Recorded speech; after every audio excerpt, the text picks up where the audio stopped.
The wine hit his face in a crimson burst, cold and deliberate, as cameras flashed and 200 guests gasped in horror. She had just humiliated the one man who could destroy everything she'd built. And she had no idea he already owned the company signing her $800 million deal. What happened in the next 60 seconds would unravel her entire world. Let me take you back to where this all started, because 3 years earlier, Elena Martinez wasn't a CEO. She was a struggling architect working 16-hour days in a cramped studio apartment, surviving on instant noodles and ambition. That's when she met Adrian Cross at a community library. He was quiet, unassuming, dressed in jeans and a faded sweater, reading a book on sustainable urban design. They talked for hours that first night. He never mentioned money, never flashed status, just listened to her dreams with those steady gray eyes, like she was the only person in the world who mattered. They married 6 months later in a small ceremony with 12 guests. No designer dress, no 5-tier cake, just promises whispered under string lights in her best friend's backyard. Adrian supported her in ways that felt invisible. He'd bring her coffee at 2 a.m. when she was finishing proposals. He'd proofread her presentations, never taking credit. When she landed her first major client, he celebrated like it was his own victory. To the world, he was just there, the supportive husband, with no clear career, no ambition of his own. Elena's colleagues would joke about it. "What does your husband do again?" they'd ask with barely concealed pity. She'd laugh it off, but inside, a seed of resentment had started growing. As her company climbed, as the deals got bigger and the rooms got fancier, Adrian stayed the same, humble, quiet, content. And that contentment started to feel like failure to her. Fast forward to last Tuesday. The Meridian Grand Hotel ballroom glowed like a constellation of ambition. Crystal chandeliers, floor-to-ceiling windows framing the city skyline. The air thick with champagne and power. Elena stood at the podium in a silver evening gown that cost more than her first car. Every camera lens pointed at her like she was the only star that mattered. This was her night. Cross Design Group was signing an $800 million urban development contract with Dominion Infrastructure.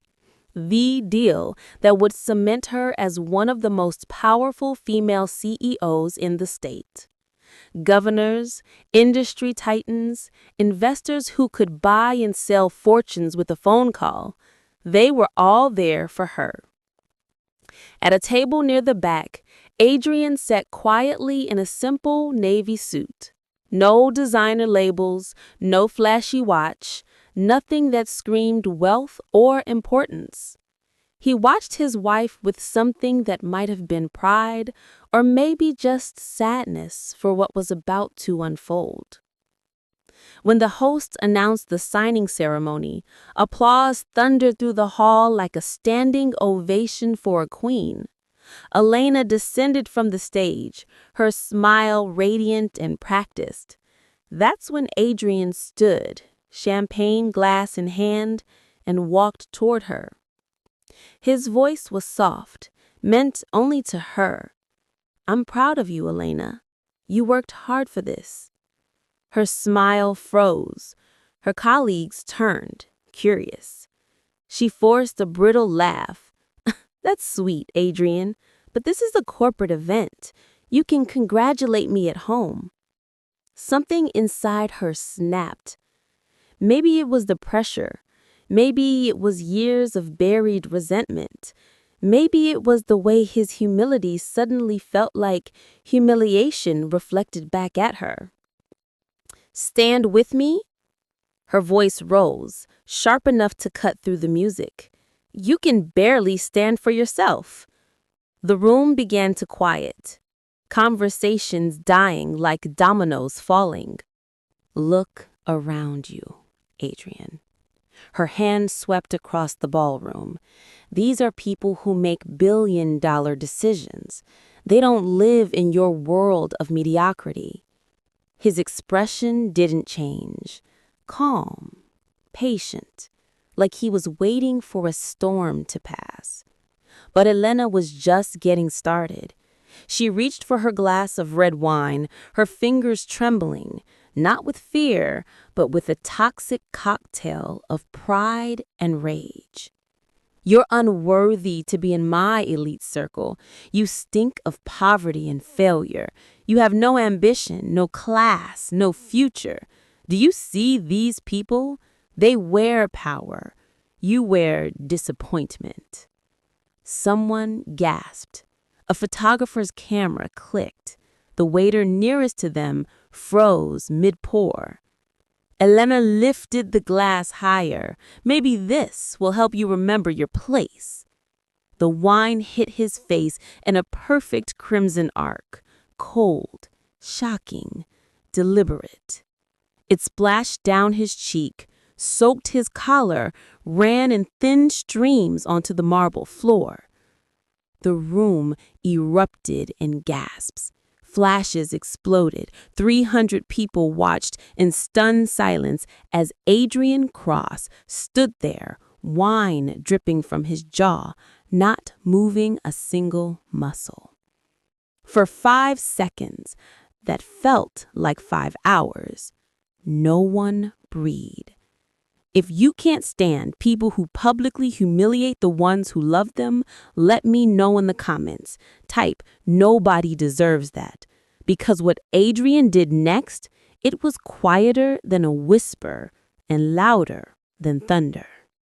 He reached into his pocket, pulled out a white handkerchief, wiped his face once, slowly, methodically. The only sound in that massive ballroom was the soft brush of cloth against skin. When he finally spoke, his voice was level, almost calm. "Understood." That's it. Just one word. Then he turned and walked toward the exit, the crowd parting like a sea around him. His shoes echoed against the marble, each step measured, dignified, devastating in its simplicity. Elena watched him go, her heart pounding, adrenaline surging through her veins like victory. Someone whispered, "That was harsh," but she waved it off, tossing the empty glass onto a tray. "Let's continue," she announced with a forced laugh. "My husband gets emotional around success." The host hesitated, then nodded awkwardly. The ceremony resumed. Cameras turned back to Elena. The orchestra shifted to a celebratory tune. She smiled for the photos, lifted her chin, and felt invincible. Outside, beneath the soft glow of streetlights, Adrian paused on the hotel steps. He pulled out his phone, thumb hovering over 2 numbers already cued on the screen. His expression was unreadable, not hurt, not angry, just certain. He dialed. "Marcus," came the voice on the other end, tight, professional. "Terminate the contract," Adrian said simply.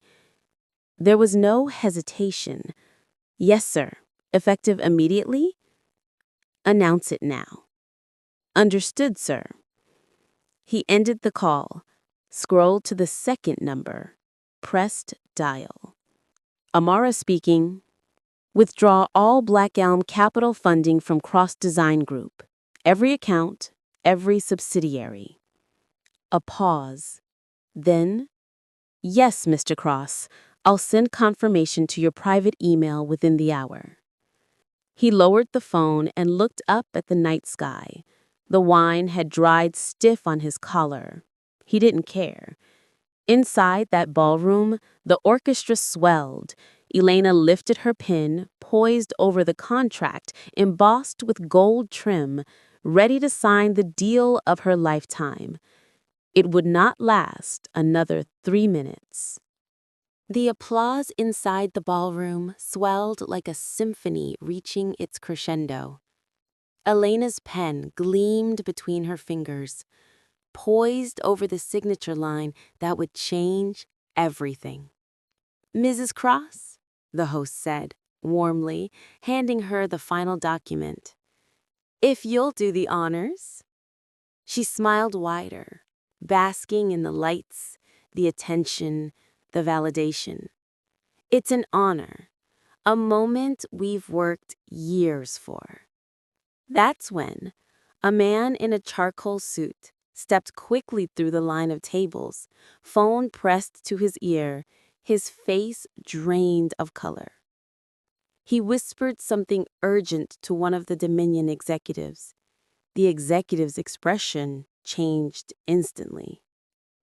The man made his way to the front, his footsteps slicing through the applause like a knife.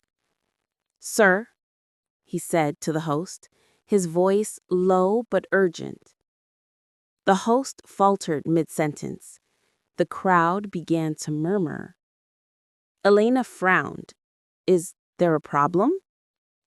The man straightened, cleared his throat. "We've just received an order from the executive office. The contract signing is suspended." Her pen froze mid-air. "Suspended? What are you talking about?" "I'm sorry, ma'am. The directive came through less than a minute ago. We're to terminate all proceedings immediately." The words landed like a bomb in slow motion. Elena's heart began to race. "That's impossible. There must be some mistake." "I wish there were," he said, glancing at the other executives who were already rising, exchanging confused glances, checking their phones. The buzz in the hall shifted from celebration to chaos. Photographers lowered their cameras, champagne glasses stopped mid-toast. "No," Elena said, her voice rising. "This doesn't make sense. Who gave the order?" The representative hesitated, eyes flicking away like he was searching for an escape. Then he said quietly, "It came directly from the top." Her throat tightened. "From the top?" "Yes, ma'am." Chairs scraped back. Executives began collecting folders and laptops. The lights that had felt warm minutes ago now burned like interrogation lamps. That's when her assistant rushed forward, phone trembling. "Elena, something's wrong. We just got an email from Black Elm. They're withdrawing all funding." Elena's voice cracked. "What?" "All of it. Every account. The email says, 'Effective immediately, future communication not required.' It came from the director's office." The contract lay open in front of her, signature line empty. Cameras kept clicking, each flash more intrusive than the last. The Dominion representative closed his folder and turned to leave. "I'm very sorry, ma'am. We're done here." "Wait!" Elena shouted, but he was already halfway across the floor. If you believe loyalty and respect matter more than status and power, hit that subscribe button. People who treat others like they're worthless won't. And you need to hear what happened when Elena finally realized what she'd done. The ballroom emptied like air from a punctured balloon. Guests hurried toward the exits in whispered confusion. Waiters stood frozen, unsure whether to pour or clear. The orchestra had stopped playing. Elena sank into her chair as the last of the Dominion team disappeared through the doors. The applause, the speeches, the lights, all gone, as if none of it had ever existed. Her eyes found the shattered wine glass still lying near the table, shards scattered across marble, a small pool of red soaking into the seams. Her chest tightened until she couldn't breathe. She whispered his name, barely audible. Adrian. By morning, the world had already decided her fate. Her phone buzzed relentlessly. Dozens, then hundreds of notifications lighting up the dark screen. Every major outlet glowed with headlines. Dominion Infrastructure cancels $800 million partnership minutes before signing. Mysterious investor withdraws full funding from Cross Design Group. CEO pours wine on husband's face during ceremony. Deal collapses moments later. Someone had filmed everything. One video, slowed and zoomed, showed the wine leaving her glass in a perfect red arc, hitting his face, his head turning slightly from the impact. The caption beneath it read, "She humiliated her husband at her own signing. 10 minutes later, the deal vanished." It had 17 million views. Elena stood outside Adrian's house at dawn, still wearing the wrinkled gown from the night before. Her makeup was smudged. Her eyes were swollen. She looked like someone who ran out of explanations before even trying to speak. When he opened the door, she could barely meet his gaze. "Adrian," she whispered, "can I come in?" He stepped aside without a word. She walked past him into the living room, arms crossed, looking at the floor like she was searching for balance. "Everything's gone wrong," she said, voice trembling. "The contract, the investors, everything. It's like the world just flipped overnight." He didn't respond. He leaned against the wall, arms folded, his face unreadable. "I don't understand it," she continued, panic rising in her voice. "One minute we were celebrating, and then they just stopped. They said there was an order from above. Someone messed up the paperwork, right? It'll clear up. It has to." Still nothing. She rubbed her temples, pacing. And then the emails came. Black Elm pulled every investment. The accounts are frozen. The press is everywhere. "Adrian, I didn't know where else to go. I needed you, like always." He poured her a glass of water, placed it on the table. "You didn't sleep." "I couldn't." She gripped the glass but didn't drink.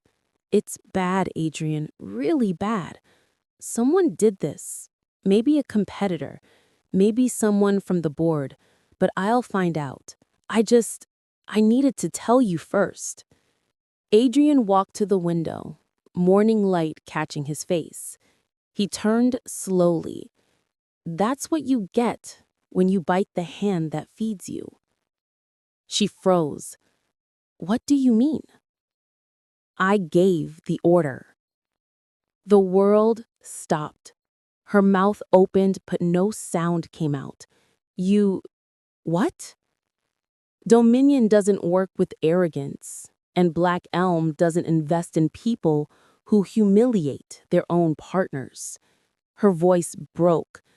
"Dominion, Black Elm, Adrian, what are you... You really never asked where the funding came from, did you?" He looked at her with something close to pity. "Or who owned the company you were so desperate to impress?" Her knees weakened. "Adrian, he believed in you. I built your company from the shadows. Every investor, every introduction, every check. It all came from me, through a trust, through Black Elm Holdings, through Dominion Infrastructure. I thought I was helping you grow." Her hands started shaking. "But last night, you showed me what you really thought, that I was worthless, that I stank of failure, that I didn't belong in your world. Tears began streaming down her face. Adrian, I didn't mean. You meant every word. His voice was steady, not cruel, just final. And now you'll understand what it feels like to lose everything you thought you built, when it was never yours to begin with. Elena collapsed onto the couch, her body shaking with sobs. "Please," she whispered, "I made a mistake. I was under pressure. I didn't know." "You didn't know because you never asked. 3 years, Elena. 3 years I watched you climb, and you never once wondered why every door opened so easily, why every investor said yes, why your proposals always landed on the right desks." He sat across from her, hands folded. "I loved you. I wanted to see you succeed, but somewhere along the way, you stopped seeing me as your partner. I became your embarrassment." "That's not true," she choked out. "You poured wine on my face in front of 300 people," he said quietly. "You told me I was unworthy, that I stank of poverty. You wanted me to know my place." She couldn't speak. The weight of her own words crushed her. "So now you know yours. Without me, Cross Design Group is just a name on a door. The contracts? Mine. The funding? Mine. The reputation you thought you built? It was built on my foundation." "I'll fix it," Elena said desperately. "I'll apologize publicly. I'll do whatever it takes. Please, Adrian, don't destroy everything because of one night." He stood. "I'm not destroying anything, Elena. You already did that. I'm just stepping back and letting you see what's left." Hit that subscribe button and comment "Respect is earned" if you're Team Adrian. Humiliation should never be the price of love. Now watch what happens when she realizes how deep this really goes. Over the next 2 weeks, Elena watched her world disintegrate piece by piece. Cross Design Group's stock plummeted. Clients canceled contracts. Employees resigned. The press circled like vultures, replaying that video of the wine splashing across Adrian's face over and over. She tried to salvage what she could, called old contacts, begged for meetings, but every door that had once opened easily now slammed shut. Turns out, when Black Elm Capital withdraws support, the entire industry notices. Her phone rang less, then barely at all. She moved out of the penthouse, couldn't afford it anymore, moved into a modest apartment that reminded her of where she'd started 3 years ago. Full circle, but this time without hope. One evening, her assistant, one of the few who stayed, knocked on her door, holding a folder. "What is this?" Elena asked. It came by courier from Adrian's attorney. Her hands trembled as she opened it. Inside was a single document, divorce papers, and beneath them, a handwritten note. "Elena, I never needed you to see me as powerful. I just needed you to see me as enough. You chose status over partnership. I hope it was worth it. The company, the assets, the accounts, they were always meant to support your dreams. But dreams built on humiliation don't deserve to stand. I'm letting you go, not out of cruelty, but because you need to learn what I tried to teach you all along. Respect isn't given by titles, it's earned by character. I wish you'd learned that before it was too late." By Adrian. She read it 3 times, tears blurring the ink. Then she folded it carefully and placed it back in the envelope. 6 months later, Adrian Cross sat in his office. Not the modest apartment Elena had imagined, but a sleek corner suite overlooking the city. The walls were lined with architectural awards, photos with world leaders, framed articles about his philanthropic work. He'd always had power, he just never needed to announce it. His assistant knocked. "Mr. Cross, the Meridian Foundation Gala is tonight. Your speech is at 8. He nodded. "Thank you, Maya." As she left, he glanced at his phone. One new message from Elena. "I don't expect forgiveness. I don't deserve it. But I want you to know I finally understand what you tried to show me. Respect, humility, partnership. I lost all of it chasing something that was never real. I'm starting over now. Smaller company, no investors, just me and my work. It's hard, but it's honest. I'm sorry, Adrian, for everything. I hope you find someone who sees you the way I should have. E." He read it twice. Then, after a long moment, he typed a reply. "I'm glad you're rebuilding, Elena. Not for me, for you. You were always talented. You just forgot that talent without integrity is just noise. I hope you find what you're looking for, but you won't find it in status. You'll find it in the mirror. A." He pressed send. Then he stood, straightened his tie, and walked toward the door. The city lights glittered below him, 1,000 stories unfolding in the dark. His story with Elena had ended, but his story, the one built on quiet strength, dignity, and respect, was just beginning. Because power, real power, isn't about who sees you. It's about who you are when no one's watching. And Adrian Cross had always known exactly who he was.